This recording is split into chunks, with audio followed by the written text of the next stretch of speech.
Shout out to my man Dame Press and his brother Ryan too. Shout out to Ryan does publishing. But he was, I don't want to say the wrong title, but it seemed like he handled all the marketing up there at Reebok when I was doing those sneakers with Reebok. And shout out to him. He gave me the opportunity to have my first pair of sneakers ever. My man Dame, not Dame Dash, Dame Press.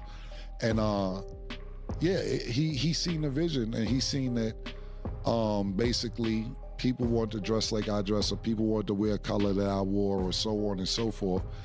And we did the first installment of the flea box. They Reeboks, but we called them flea box. And they sold out online in like 48 seconds. What's up, everyone? Welcome back to the channel. One single move quietly cost Camron a sneaker deal worth millions, while Jay-Z and 50 Cent took theirs straight to the top. This is Camron himself breaking down how an authentic Reebok deal really came together. No hype, no clout chasing, just straight ownership conversation. Cam talks about how his sneakers sold out almost instantly because people wanted to dress in the same way he did. The colorways, the timing, the culture, he was already ahead of the curve. But then the plug disappeared, management switched up, and the whole situation flipped overnight. Meanwhile, Jay-Z and 50 Cent turned their sneaker relationships with Reebok into long-term wealth plays. Same era, completely different leverage, completely different results. Now, I'm about to roll this clip for y'all, but before I do, make sure you like the video, drop your thoughts in the comments, and subscribe to the channel. Let's get into it. I don't know the business, what happened with that. You know, I can sit here and lie to you and act like some shit happened, this, that, but I don't know. I was more impressed that Dame got a cologne done in like 3 weeks. Bottled in Macy's, all type of shit. As far as that business is concerned, I don't know. I can't even tell you. They like I made no money off it. Maybe we still trying to recoup. I don't know nothing. I was just more happy that we had cologne in Macy's. That was very impressive to me. Okay, hold on a second. So let me get this right. Because that's unusual for you to say you didn't know the business. Were you getting so much money in other places that you were just like, whatever. Like if it comes in, it comes in. Like for you not to like want to know those numbers, that's a little bit. Because listen, I gotta say this.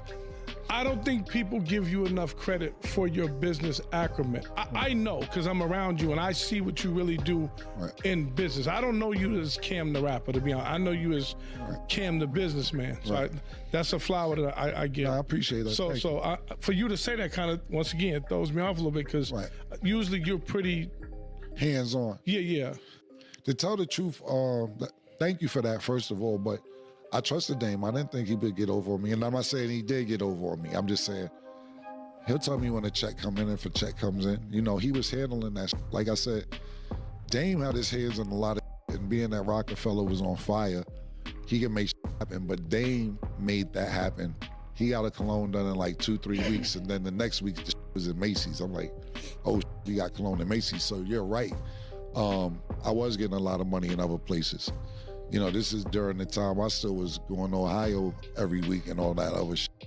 I didn't want to say that. I was going to say, tell the truth. You brought 200,000 to the video shoot. You ain't give a goddamn about no cologne. Tell the truth. That's what I was going to tell you, Larry. It was 400,000.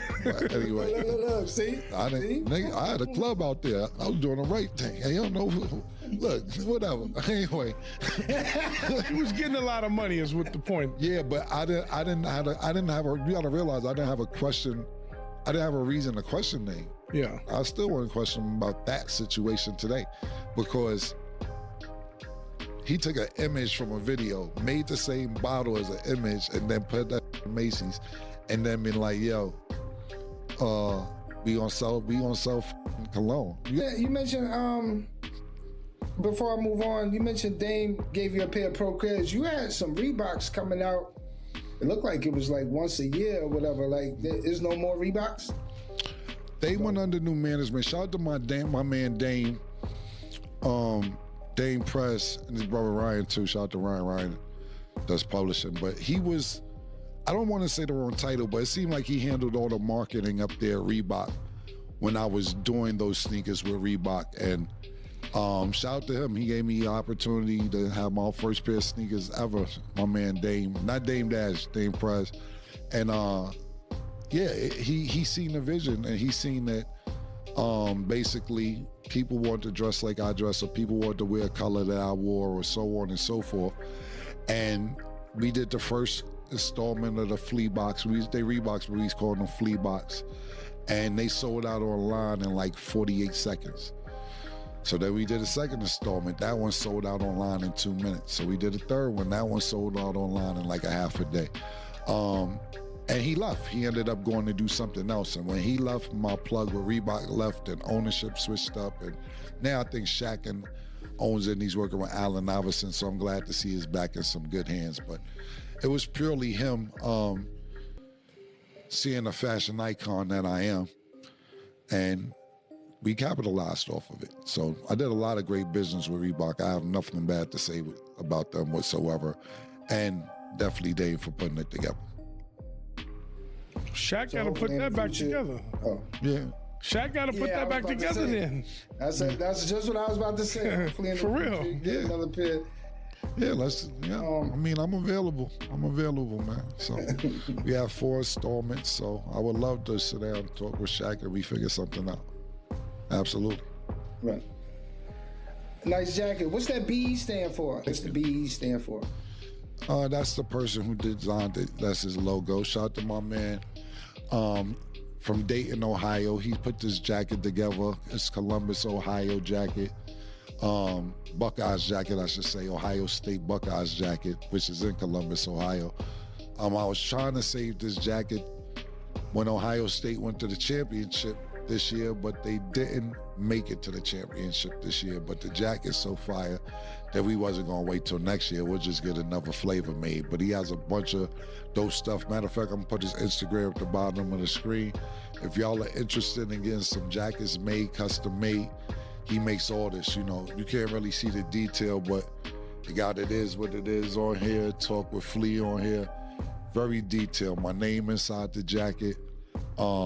So make sure y'all go check his Instagram out, because he got a lot of. This is exactly why I never label this situation as a loss. I see it as a lesson that's still paying dividends to this day. Here's my real take. Camron didn't miss out on money because he lacked vision. He missed because timing and corporate control run everything in fashion deals. Talent gets you in the room, but structure decides who eats long term. What I truly respect is how Camron speaks on this now with clarity instead of resentment. That tells me he understands the game on a deeper level than ever before. No blame shifting, no rewriting the past, just full ownership of the moment. And when you look at how Jay-Z and 50 Cent played their Reebok situations, it becomes clear that relationships and leverage matter just as much as influence. Celebrity sneaker deals with ownership or equity can quietly turn into 8-figure plays over time. That's not luck, that's positioning. So no one was necessarily wrong here. Everyone was learning in real time, and that's how culture eventually turns into real money. So let me ask y'all something. Do you think Camron moves differently today after watching how Jay-Z and 50 Cent structured their business deals? And how do you think that partnership would look today if Camron and Reebok teamed up again? Drop your thoughts down below in the comments, and make sure you like and subscribe.